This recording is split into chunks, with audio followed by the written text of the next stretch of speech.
Mirëmbrëma miq dhe mirë se vini në një tjetër puntat të Shqipëria Europiane. Sot jemi në takimin ton të fundit në lidhje me këtë sezon dhe me këtë hapësirë të dedikuar totalisht procesit të integrimit në Bashkimin Evropian.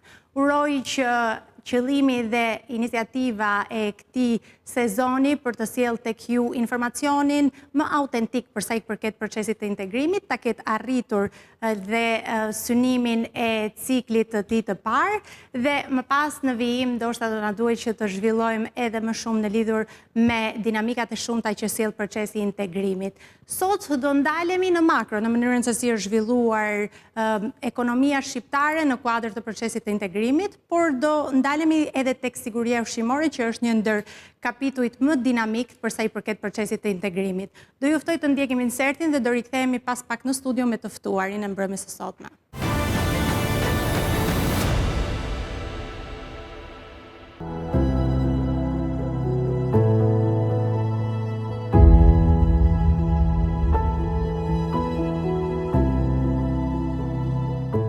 Kur një treg mbyllet, bizneset brenda tij rriten me ritëm ngadalt, por të sigurt.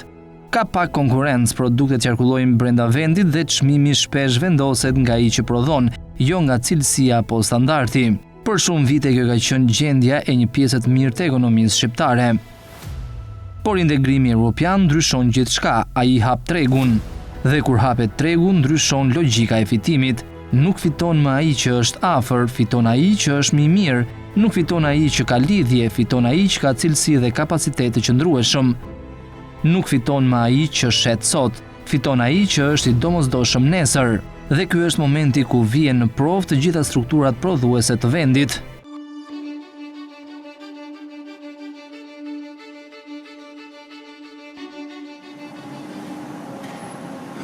Fitues janë ata që kanë nisur të mendojnë dhe të veprojnë si kompani europiane edhe përpara se Shqipëria të bëhet formalisht pjesë e BE-s. Kush janë ata? Janë biznese që kanë investuar në standarde ndërkombëtare të cilësisë dhe sigurisë, kanë ndërtuar kapacitete prodhuese që punojnë me ritëm të rregullt dhe të matshëm, kanë forcuar marrëdhëniet me tregjet e huaja dhe kanë kapacitet të dorëzojnë sasi të qëndrueshme. Kanë transformuar mënyrën e menaxhimit duke e bërë kompaninë të organizuar dhe të gjurmuar jo të rastësishme. Këto ndërmarrje nuk hynë në tregun evropian për të provuar fatin. Ato hynë për të zënë vend, për to konkurenca nuk është kërcënim, por konfirmimi i vlerës.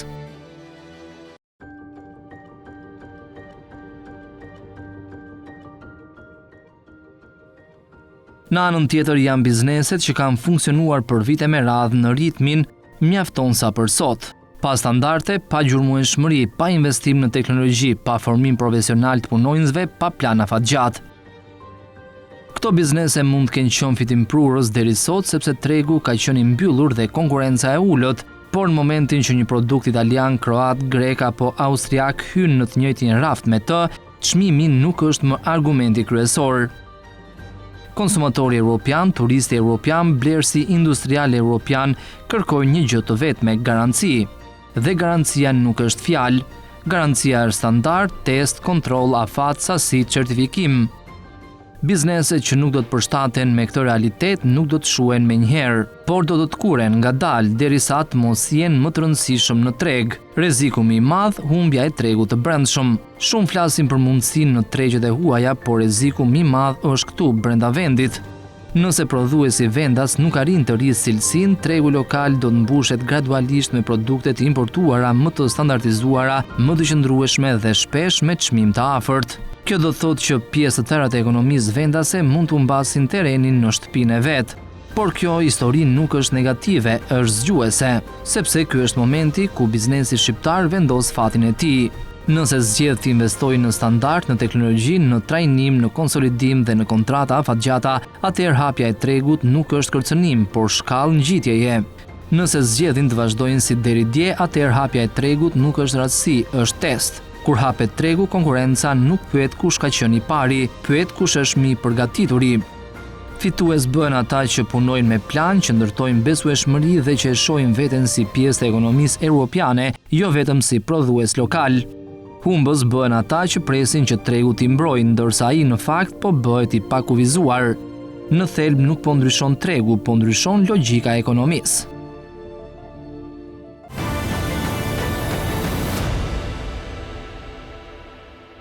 Jemi rikthyer sërish në studio dhe siç ju lajmërova edhe pak më parë, do flasim për një nga sektorët më të rëndësishme për sa i përket mënyrës dhe dinamikës se si do zhvillohet ky sektor nga impakti që do ketë nga procesi i integrimit në Bashkimin Evropian. Kam kënaqësinë absolute që të kem në studio ekspertin e sigurisë ushqimore, zotin Kaplan Sulaj. Faleminderit që jeni me ne. Faleminderit për ftesën. Është kënaqësi që të flasim për të hedhur dritë ndoshta edhe në një mënyrë më konkrete, sepse ne e dimë që procesi i integrimit dhe gjithë kapitujt dhe gjitha elementet që ndikohen nga ky fakt janë folur, janë diskutuar në media, por le të themi që ndoshta një analizë më specifike për të hyrë në mikro sesa për të qëndruar në makro dhe për të folur në përgjithësi, do t'ju shërbente atyre që janë më të interesuar në mënyrën se si do zhvillohet ky sektor. Dhe përsa i përket sigurisë ushqimore, do doja që të bënim një intro të përgjithshme në mënyrën se si do t'jenë elementet parsorë të cilët do ndryshojnë dhe ato më kryesore që do të impaktohen nga procesi i integrimit. Bet fjalë këtu për procesin e integrimit kryesisht për kapitullin 12 që i përket kapitullit sigurisë ushqimore. Një nga kapitujt më të vështirë të integrimit, jo vetëm për Shqipërinë, por një histori që kanë ndjekur dhe ka ngjarje të cilat kanë patur jehon edhe në vendet e tjera të Bashkimit Evropian, të cilat kanë nderuar vite më parë. Bet fjalë këtu për Bullgarinë, Kroacinë dhe Rumaninë. Dhe ne pothuajse jemi në të njëjtën situatë, ashtu siç ka qenë Bullgaria dhe Rumania, ku Bashkimi Evropian i kërkon Shqipërisë tashmë që të plotësojë të gjitha standardet e sigurisë ushqimore për të qenë pjesë e Bashkimit Evropian. Këtu bëhet fjalë për 3 element kryesor të ka kapitull, që referohet kryesisht legjislacionit, që në shumicën e pjesën më të madhe të legjislacionit është përshtatur dhe është parafruar me atë të Bashkimit Evropian, pavarësisht që ka pjesë legjislacioni, por për një kohë të shkurtër mund të arrihet, mund të përmbushet ky kusht. Pjesë tjetër janë institucionet, të cilat duhen reformuar dhe duhen krijuar sipas modeleve të Bashkimit Evropian. Këtu bëhet fjalë për institucionet e sigurisë ushqimore, kryesisht për agjencitë dhe autoritetet kompetente të sigurisë ushqimore, në rastin tonë, siç është Autoriteti Kombëtar i Ushqimit. Dhe pavarësisht se kryeministri e ka lançuar më përpara riformatimin ose ristrukturimin e AKU-s, ka ngjarje të cilat AKU-ja ka filluar që të kryej përsëri inspektime, ka ardhur pikërisht në rrugën që jep ligji, në kompetencat e veta për të kryer procesin e kontrolleve zyrtare të inspektimeve, por kërkohet që ky model të ngjasojë me një model të Bashkimit Evropian. Do të thotë që ai duhet të ndryshojë në strukturë. Dhe ky ndryshim pastaj kërkon reformë, kërkon që dhe nga informacioni që ka Ministria e Bujqësisë dhe Zhvillimit Rural, bën përpjekje që ta parafrojë dhe të krijojë një model të tillë, duke bashkuar disa institucione, bashkuar Autoritetin Kombëtar të Ushqimit me Agjencinë e Veterinarisë dhe të Mbrojtjes Bimëve dhe me institucione të tjera të cilat për ta sjellë atë në një model ku zbatohen komandat vertikale nga drejtori i përgjithshëm deri tek inspektori më i thjeshtë, se këtë kërkon Bashkimi Evropian. Zbatimin e komandave direkt për të arritur eficiencën e zbatimit të ligjit dhe të kontrolleve zyrtare. Dhe pjesa tjetër janë plotësimi i standardeve që kërkohet për operatorët e biznesit ushqimor. Këta janë 3 element kryesor që e orientojnë të gjithë zhvillimet e sigurisë ushqimore për ta përshtatur dhe për ta sjellë atë në linjën e Bashkimit Evropian. Natyrisht këto janë makro, por po t'i futim në detaje, pastaj ka element tjerë dhe veçantë të cilët divergojnë pastaj në shumë objektive dhe detyra për të realizuar nga të gjithë aktorët dhe faktorët që përbëjnë pjesë sistemin e sigurisë ushqimore të një vendi. Bëhet fjalë për plotësimin e standardeve të sistemit, jo të një pjese. Dhe kjo nuk është e thjeshtë për faktin sepse të 3 këta element që unë përmenda më parë duhet të auditohen nga Bashkimi Evropian me anë të misioneve të veçanta për të parë nëse përmbushin standardet ose jo. Dhe janë funksionale. Ky është proces i thjeshtë, proces mjaft delikat dhe i vështirë. Për të parë nëse institucionet janë funksionale ose jo, nëse i realizojnë kompetencat e tyre, detyrat ashtu si janë përcaktuara në ligj, por edhe për të parë nëse ligji i shkruar zbatohet ashtu si shkruar ose jo. Dhe njëkohësisht do të çekohen edhe operatorët e biznesit ushqimor nëse ata përmbushin standardet sigurisë ushqimore, kanë aplikuar standardet sigurisë ushqimore ose jo në prodhimet edhe në aktivitetet e tyre për përpunimin e ushqimeve. Nuk do ketë më element për të fshehur janë ose janë standardet dhe ky është i vetmi pakt me BE-n, por në gjithë elementet që ju përmendët, cili mendoni që është ai që do t'i marrë më shumë kohë Shqipërisë në mënyrën në gjatë procesit të zhvillimit për t'u adaptuar me gjitha elementet që kërkon BE? Unë kam bindje se pjesa legislative është arritur dhe përmbushet, është e thjeshtë sepse mund të rishikohet, mund të kemi vend për rregullime, po për një kohë të shkurtër angazhohen specialistë dhe juristë për të bërë modifikimet dhe rregullimet ligjore, dhe kjo është për një kohë të shkurtër mund të arrihet, për punë muajsh ose një viti mund të arrihet gjithçka në përputhjen e plot të legjislacionit sigurisë ushqimore me të vendit tonë me legjislacionin e Bashkimit Evropian. Ajo që është ngelet pjesë e vështirë janë kryesisht funksionimi i institucioneve dhe jo vetëm JAKUS si institucion, si autoritet kompetent, por edhe institucioneve dhe i strukturave të varësisë së AKUS. Bet fjalë këtu për institucione që merren me kontrollin analitik të ushqimeve, për laboratorët. Janë ata që testojnë dhe kryejnë analizat për vlerësimin e rrezikut në ushqime. Nëse këta laborator nuk performojnë mirë, nuk janë në gjendje që të masin dhe të vlerësojnë mirë ngarkesat bakteriale të ushqimeve apo mbetjet kimike në ushqime, kjo pastaj është një vështirësi e cila do ta vonojë Shqipërinë në Bashkimin Evropian. Sepse kur bëhet fjalë për reduktimin dhe mjanimin e rrezikeve në ushqime, Bashkimi Evropian dhe gjitha strukturat që përkasin sigurisë ushqimore të Bashkimit Evropian nuk tolerojnë. Dhe ata kërkojnë përmbushjen 100% të standardeve të sigurisë ushqimore dhe këtë drejtim. Do të thotë që një vend do të ketë kapacitete të tilla që të arrijë që kontrollet zyrtare, në rastin tonë kontrollet analitike, duhet që të realizohen sipas standardeve dhe kryesisht bëhet fjalë edhe për me testet akredituara, të besueshme. Dhe është një proces që s'është i lehtë sepse ne duhet në një kohë të shkurtër duhet të ngrejmë kapacitetet laboratorike, por njëkohësisht duhet kemi edhe burimet njerëzore të trajnuara dhe të kualifikuara në mënyrë që të jenë të aftë që të performojnë mirë dhe të kryejnë mirë testet. Si të procedojnë entet dhe si të krijohet kjo tipologji formacioni përsa i përket burimeve njerëzore? Ka ndonjë rend specifik deri tani që në mënyrën se si do përshkallëzohet? Ne në pjesën kryesisht kontrollit analitik të ushqimeve kemi vuar dhe vazhdojmë të vuajmë për mungesën e personave të kualifikuar. Për një kohë të shkurtër është shumë e vështirë që të kualifikosh persona për të kryer teste laboratorike, sepse kërkohet një kohë e gjatë tyre për të kualifikuar, por duke referuar edhe burimeve humane që ka vendi ynë të rinjt, ne mund të angazhojmë në punësimin e të rinjve, duke i futur ata direkt të trajnuar me intensitet, me shkollat e veçanta trajnuese për madje dhe kualifikuese, jo vetëm në Shqipëri, por edhe jashtë, në qendrat e referencës, për të arritur dhe për të asimiluar të gjitha njohuritë e nevojshme që duhen për të performuar ose për të punuar në një laborator për të kryer pastaj kontrollin analitik të ushqimeve. Për të marrë informacionin që mund t'i duhet.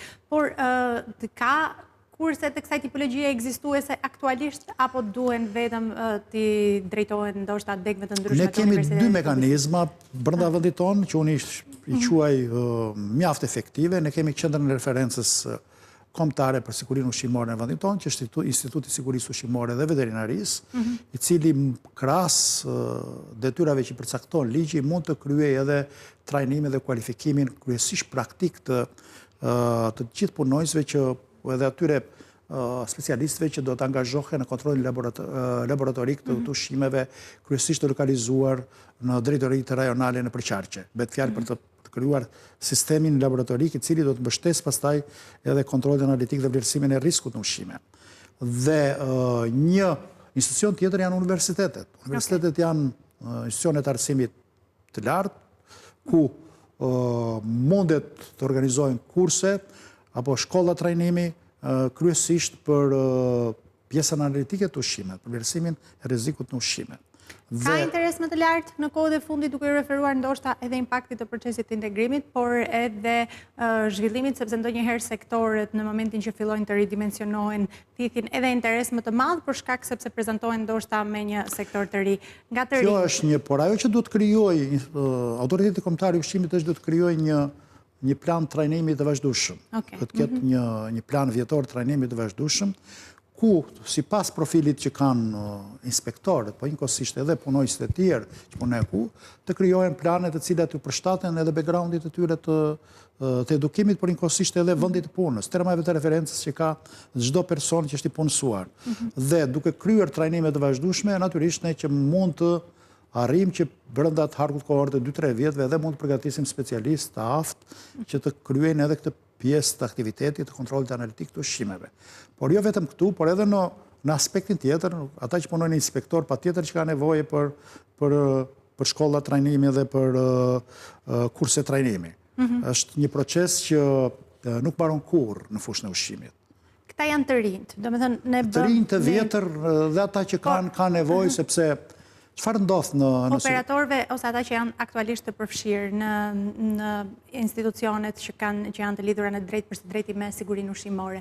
Formacioni do të jetë i detyrueshëm nga BE-ja, do të jetë një kriter? Shiko. Dhe a ka një mënyrë zhvillimi?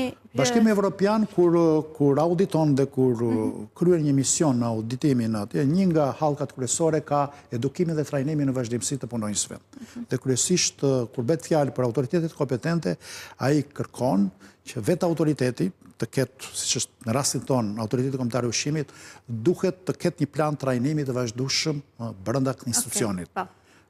Duke shfrytëzuar dhe burimet e brendshme, për të shfrytëzuar dhe burimet e jashtme të asistencës ose të lektorëve të jashtëm për të edukuar dhe për të realizuar kurset e trajnimit të gjithë trupës inspektuese dhe punonjësve të tjerë të AKUs. Një mekanizëm tjetër mjaft i rëndësishëm për edukimin dhe kualifikimin e vazhdimësit të punonjësve janë kualifikimet që përmenda më parë jashtë ose në universitete, në fakultetet ose në departamentet e cilat janë përgjegjës për fushat ndryshme të sigurisë ushqimore në vendin tonë. Përsa i përket sigurisë ushqimore dhe le të themi rritjes në një nivel kualitativ. Pra, duhet marrë parasysh që duke ndjekur standardet dhe kriteret, do ketë një rritje të cilësisë në çfarë konsumatorët marrin. A do impaktohet kjo edhe në çmim dhe në kosto që do t'i duhet qytetarëve shqiptar të konsumojnë? Patjetër, ndoshta çmimi nuk e vendos, aty e vendos tregu, por duke referuar operatorëve të biznesit ushqimor ose bizneseve, ata duhet të kryejnë investime për plotësimin e standardeve. Kjo nuk ka të bëjë me përmirësim të teknologjisë, sepse teknologjia e përmirësuar mund të sigurojë parametra më të mirë dhe kontroll më të mirë të parametrave për të prodhuar një ushqim të sigurt, por nga ana tjetër kërkohet që të investojnë edhe në edukimin e punonjësve brenda kompanisë ose brenda një biznesi për të implementuar sistemet e sigurisë ushqimore dhe standardet e sigurisë ushqimore. Është një kosto ekstra. Një pjesë e bizneseve në Shqipëri e kanë kuptuar që pa investuar në fushën e sigurisë ushqimore nuk mund të integrohesh në tregun e përbashkët dhe Bashkimit Evropian. Sepse konkurenca është e ashpër, pa plotësuar standardet, pa qenë konkurrues nuk mund të mbijetosh. Dhe ajo që kanë frikë që mund të ndodhë në Shqipëri, mund të ketë 2 skenar, nuk ka përmendur përpara, mund të kemi një skenar i cili bizneset mund të investojnë dhe shteti shqiptar natyrisht mund të mbështeten me fonde, që kërkojnë fonde për përmirësimin e aplikimin dhe përmirësimin e standardeve të sigurisë ushqimore, me anë të projekteve të ndryshme ose me anë të donacioneve, janë mekanizmat të cilat këto do të zgjidhin politikat e zhvillimit në Ministrinë e Bujqësisë dhe Zhvillimit Rural, dhe mund të kemi një kapje të kohës ose përmirësim pothuajse unik në vend, që do të jetë në të mirë të vendit, sepse duke krijuar, duke implementuar standardet, do fusim më tepër biznesin në tregun e Bashkimit Evropian dhe do kemi më tepër produktet prodhuar në Shqipëri në tregun e përbashkët evropian. Dhe skenari i dytë është që kjo pjesë mund të neglizhohet, që kemi natyrën e shqiptarët të neglizhojmë në çdo gjë edhe në aplikimin e standardeve, që mund të jetë me kosto të mëdha, mund të rezultojë me falimentim të bizneseve, sepse një pjesë e tyre nuk do plotësojnë standardet dhe do ketë urdhra mbyllje për ta, deri në faliment. Kështu që dhe kjo pastaj është fatale për vendin sepse është humbje e madhe ekonomike, jo vetëm për falimentimin e bizneseve, por edhe për për të ardhurat që krijon ekonomia shqiptare edhe në sektorin e ushqimit. Doja të ndalisha në dy pika që ju i përmendët ka lidhje, por në duke referuar biznesit dhe mënyrën se si do ridimensionohet. Dhe duke parë ndoshta edhe eksperiencën e vendeve të rajonit që janë integruar së fundmi, një pjesë e mirë e bizneseve dim që të paktën në Kroaci kanë falimentuar 60% e bizneseve. Pastaj kishte edhe një efekt bumerang në mënyrën se si u rrit eksporti dhe u rrit po prap me të njëjtat shifra që ishte më pak dominante aspekti i bizneseve, por arriti që ta kompensoj. A do kenë të njëjtin fat, ndoshta duke referuar gjithmonë eksperiencës dhe duke shpresuar që jo duke ruajtur një qasje disi më pozitive, por eksperienca e rajonit ka qenë kjo. Duke qenë se ju referuat edhe pak si neglizhencë. Me të vërtet kjo ka ndodhur edhe në Bullgari, edhe në Kroaci, edhe në Rumani. Rumania pak më pak se është ekonomi më e madhe dhe ka një bujqësi, sektori bujqësor është më i zhvilluar se në të dy vendet e tjera, por mund të ndodhë që mund të kemi reaktivizim dhe rimarrje të tregut nga bizneset shqiptare, por kjo ka një pikpyetje të madhe, nuk e parashikojmë dot. Gjithçka mund të jetë në mënyrë spontane dhe varet sa do të investohet dhe do të mbështetet pikërisht ky sektor. Nëse do ketë kreditime, nëse do ketë projekte, mund të ndodhë ajo që ka ndodhur edhe në Kroaci. Por nuk mund të ecet me këtë logjik, pa parashikuar dhe pa patur një strategji, sepse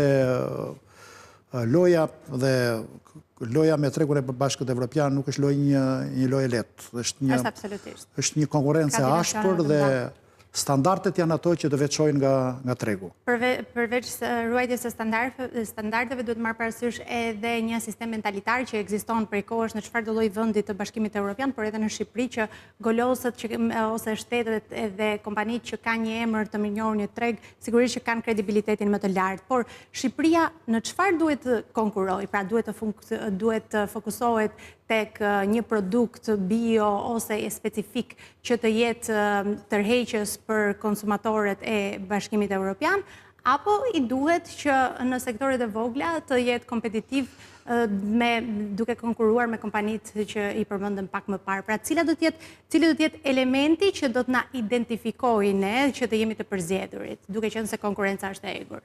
Ne jemi një vend mesdhetar, ashtu si vendet siç është Greqia, siç është jugu i Italisë, dhe klima na favorizon për produkte me cilësi të lartë dhe me shumë shije, referuar produkteve të vendeve të Bashkimit Evropian që kanë një klimë më të ashpër dhe klimë më të ftohtë. Ndryshimi diellor dhe kushtet klimatike favorizojnë rritjen e mirë të perimeve, të frutave, por njëkohësisht edhe të blegtorisë, duke favorizuar pikërisht prodhimin e produkteve mjaft cilësore. Por nuk mjafton vetëm kaq, por kërkojnë produkte made in Albania, por njëkohësisht dhe duhet që të certifikojnë produktet e origjinës në Shqipëri. Pikërisht kjo do jetë ajo që do të veçoj produktin shqiptar në Bashkimin Evropian. Produkti prodhuar në Shqipëri, që mban logon e vendit shqiptar, por dhe që, për të thënë, është krenaria e shijes në Shqipëri dhe vlerave ushqyese që mban produkti.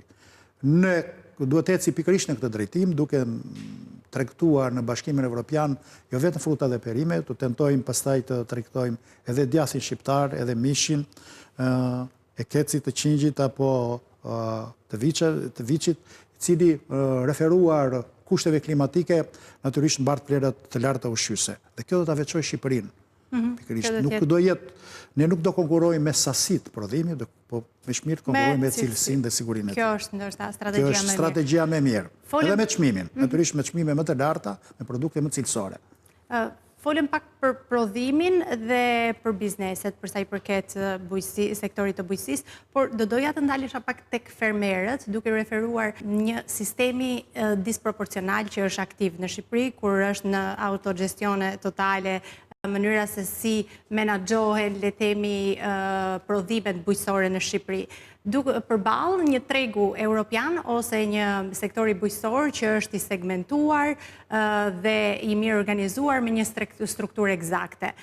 Standardet të përshkallëzuara në të njëjtën mënyrë si bujqësia europiane në Shqipëri, do kenë kosto, do t'i dëmtojnë fermerët nga ana ekonomike, apo do t'jetë një sistem më i mirë që ndihmon atë që ju e quajtët produktin final cilësor që do t'i prezantohet tregut europian?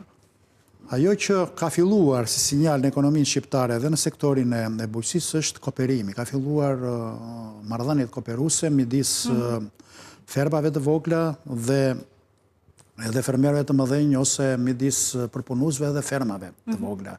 Duke krijuar kështu hapin e parë të kooperimit, por edhe sinjalin e parë që ekonomia shqiptare do të shkojë drejt një diversifikimi të ri. Do të thotë që mund të kemi fermer të bashkuar në një fermë të madhe që kanë interesat përbashkëta që kërkojnë një treg të përbashkët, dhe kjo do të jetë e ardhmja e zhvillimit të bujqësisë shqiptare. Është shumë e vështirë që fermerët të vegjël të mbijetojnë dhe të jenë konkurrues në tregun e Bashkimit Evropian. Patjetër që kërkohet, sepse edhe aplikimi standardeve në fermat e vogla është mjaft i vështirë. Kështu kërkohet që kooperimet, por edhe krijimi i fermave të mëdha dhe mbështetja kryesisht e fermave të mëdha me politika zhvilluese dhe me grante do të sjellë pikërisht një model të ri të kooperimit në bujqësi. Çfarë do ndodh me këta fermerë që ndoshta nuk kanë kostot e duhura për të rezistuar këtij ridimensionimi? Ka dy rrugë, ose do falimentojnë ose do të kooperojnë, do futen në rrjetin e kooperimit për të qenë pjesë e zinxhirit të vlerës të produkteve të tyre. Interesat do t'i çojnë që të kooperojnë, ndoshta shumë fermerë që s'kanë mundësi ose prodhojnë shumë pak, ka pak interes, kështu që ata ose do zgjerojnë aktivitetin, ose do ndryshojnë drejtim të aktivitetit të tyre, s'do merren më me lëndrim. Kjo është skenarët, unë e përmendëm pas skenarët që mund të ndodhin, kështu që është një situatë dhe do të ketë një zhvillim i cili do shoqërohet edhe me progres, por edhe me probleme tjera. Do ketë edhe problematikat e veta si në çdo vend tjetër të rajonit, edhe si. Por unë e shoh në këndvështrimin tim, e shoh se do të jetë një proces i vështirë, por që do t'i bëjë mirë ekonomisë shqiptare, sepse do mos flas për sektorin e ushqimit, sepse do ta formalizoj atë, do ta sjell atë në binarët më të mirë të sigurisë ushqimore dhe njëkohësisht do të krijoj mundësi për të gjithë operatorët e biznesit ushqimor për të futur në një treg i cili është mjaft konkurrues. Është konkurrues dhe ka mundësi më të mëdha. Në shkurt është një garë fort midis operatorëve të biznes për të mbijetuar. Dhe ndonjëherë kjo konkurenca e fortë bën që edhe progresi të vijë natyrshëm, sepse të duhet të adaptohesh në këtë treg të ri, por dhe inovativ mbi të gjitha. Por ajo çfarë është më e rëndësishme edhe për qytetarin është që ndryshon edhe rendi cilësor i konsumit që kanë patur deri tani, kështu që ka një tjetër element pse duhet jenë pozitiv në qasje për sa i përket këtij zhvillimi masiv. Por duke u referuar të gjitha ndryshimeve që do të sjellë struktura e re e procesit të integrimit dhe ridimensionimi, përshtatshmëria e çdo gjë tjetër. Për sa i përket produktit që do jetë ndoshta më i zhvilluar ose më autentik që do të çohet në tregun europian. A do jemi ne gjithmonë një vend që do i duhet të ruaj etiketën e fortë të artizanatit dhe të prodhimit bio, apo mund të ketë një sektor që mund të zhvillohet edhe në makro dhe të kemi kompani të mëdha që mund të konkurrojnë kompanitë e shteteve të perëndimit? Mundësia e bujqësisë shqiptare për shkak të kapaciteteve mund të krijojë kompani të mëdha. Dhe a mendoni se ka një sektor specifik që mund të bëhet ky rend zhvillimi? Kompanitë e mëdha kryesisht janë të fokusuar në fruta dhe perimet, për shkak sepse dhe ne kemi përvojë në eksport fruta perimeve dhe kemi zona në Shqipëri që marrim 2 dhe 3 sezone prodhimi brenda një viti, që është një mundësi për të prodhuar shumë dhe për të eksportuar në Bashkimin Evropian. Por ne mundësia tjetër është që ajo që përnda më parë që ne do konkurrojmë me cilësinë dhe me shijen. Edhe kjo i përket kryesisht ushqimeve me origjinë shtazore, bëhet fjalë për mishin, qumshtin, peshkun. Këto do të jenë. Këto janë ato që do të të konkurrojnë me cilësinë, natyrisht e me sigurinë e tyre, se pa qenë të sigurt mund të futesh në Bashkimin Evropian. Kështu që ndoshta blegtoria do konkurrojë me prodhimet made in Albania dhe pjesa tjetër e bujqësisë, fruta dhe perimet do dominojnë kompanitë e mëdha të cilat do prodhojnë në masë për do jenë tregun në e atë Bashkimit Evropian. restrukturor të kompanive. Kështu e shohu në këndvështrimin tim, duke Cili do njohur tjetë krenaria produkti Made in Albania? Një produkt që ndoshta në të gjithë mesdheun mund të prevalojë, sepse duhet marrë parasysh ju i përmendëm pak më parë Unë njoh më tepër produkte me origjinë shtazore, por duke njohur këtë, unë them që frutat shqiptare, domethënë për shkak të klimës, por më shumë perimet janë ato që do kenë made in Albania, bëhet fjalë për sharqini, për pjeprin, bëhet fjalë për domatet, kastravecat, të cilat historikisht Shqipëria i ka eksportuar. Dhe natyrisht që këto do jenë ato të cilat dominojnë në eksportet. Kur bëhet fjalë vërtet për produktet me shumë shije dhe me produktet të cilat mund të tërheqin tregun, por edhe turistët njëkohësisht bëhet fjalë për mishin e kecit, mishin e qingjit në Shqipëri, për produktet shqiptare të cilat të përpunuara, të cilat janë tradicionale në Shqipëri, që zgjenden në vend tjetër. Për shembull, në periudhën e dimrit bëhet fjalë për pastërman, e cila është një produkt origjinal shqiptar. Ashtu siç prodhohet në Shqipëri, nuk prodhohet në asnjë vend të rajonit dhe të Bashkimit Evropian. Madje edhe brenda vendit ka diferenca në teknologji. Pjesa e veriut të Shqipërisë ka një traditë tjetër të prodhimit, kurse pjesa e jugut një traditë tjetër të prodhimit të këtij produkti. Kështu që këto janë, ose bëhet fjalë për djathin tradicional shqiptar, djathin e bardhë, djathin feta. Feta shqiptar, i cili djathi dhis është një nga produktet që është eksportuar jashtë edhe në kohën e mbretërisë.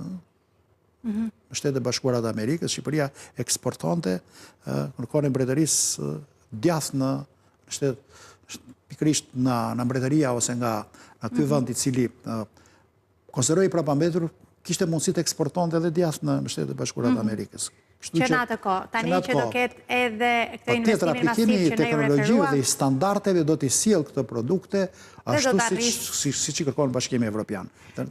Për të dalur pak tek të rinjt, për të kaluar në një spektër krejt tjetër, duke ditur edhe pak më parë që arritëm ta preknim kalim, pasionin me cilin ju e përmendët, duke që afrimiteti juaj me rendin universitar e rrit dëshirën për ta prekur dhe për të folur mbi këtë temë. Të rinj shqiptar, të cilët shpeshherë flitën që janë në rende masive për t'u larguar, një pjesë e mirë shkojnë drejt profesioneve të sigurta, a është duke ditur edhe lidhjen dhe analizët tuaj në lidhje me studentat që janë pjesë e degës mbi cilën ju jeni edhe ekspert, a është rritur interesi, ka interes më të lartë, sa është numri i studentëve paka shumë që preferojnë ne kemi mundur si fakultet për dhe të ruajmë një numër të konsiderueshëm studentësh, pavarësisht se kemi rënje ashtu siç kanë gjitha universitetet.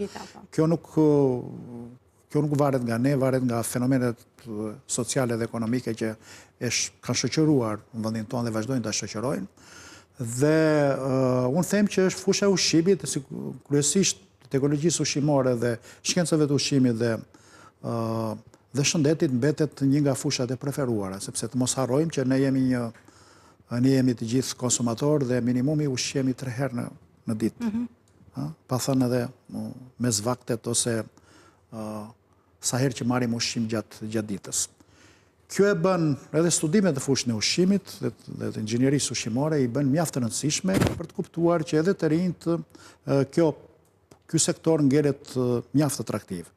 Sepse duke patur një set njohurish të tilla në fushën e ushqimit dhe të bëhet fjalë teknologjisë ushqimore, ushqimit dhe sigurisë ushqimore, mund të kesh mundësi punësimi në të gjithë sektorin e ushqimit.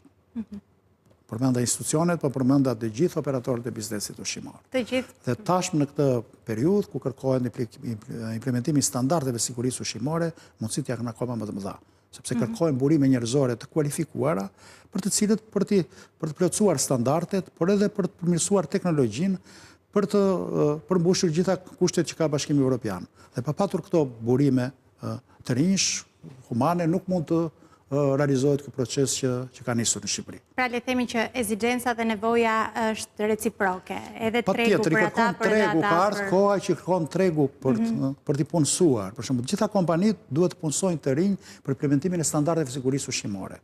Dhe kontingjenti më i mirë janë kontingjenti atyre që mbartin njohuri në fushën e ushqimit dhe sigurisë ushqimore. Duke referuar të rinjve që ndoshta sapo kanë dalë nga universiteti apo nga bankat e shkollës, kanë edhe tendencën të jenë më inovativ në mënyrën dhe në përqafimin e praktikave të reja.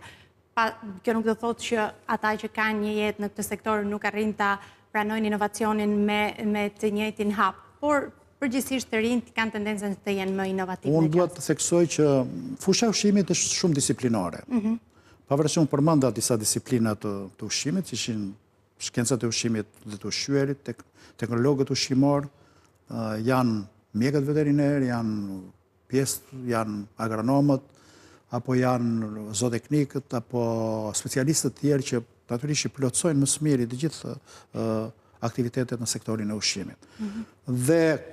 Por kanë vend edhe juristët, edhe inxhinierët mekanik, edhe ekonomistët, sepse aktivitetet që zhvillohen në një sektor të ushqimit janë diverse, janë të ndryshme.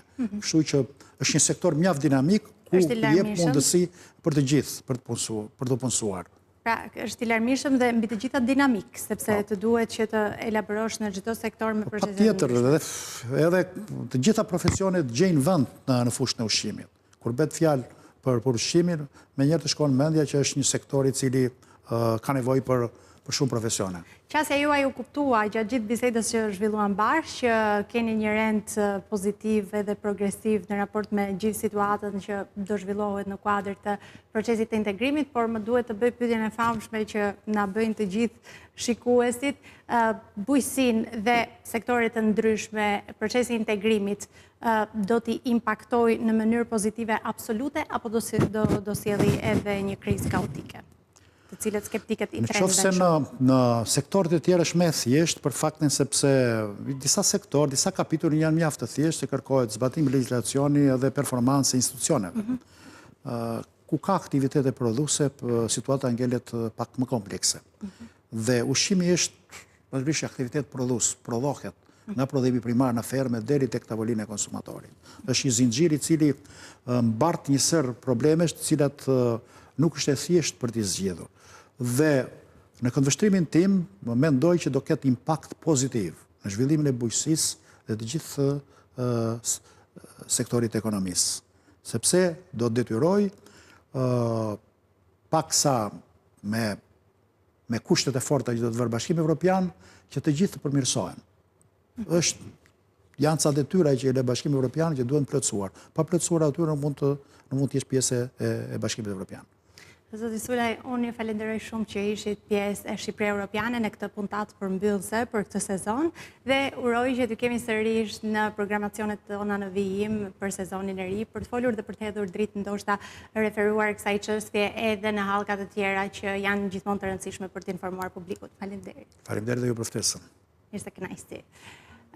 Faleminderit edhe ju që na keni ndjekur gjatë këtij sezoni, ku çdo javë jemi përpjekur ndoshta në mënyra të ndryshme të hedhim dritë mbi informacionet që na janë kërkuar nga shikuesit, duke referuar temave specifike të cilat kanë qenë të paqarta. Uroj të ketë qenë sa më efektiv ky sezon dhe ju ftoj që të na ndiqni dhe të na mirëprisni në një sezon tjetër të Shqipëria Europiane. Faleminderit që keni qëndruar me ne. Mirupafshim.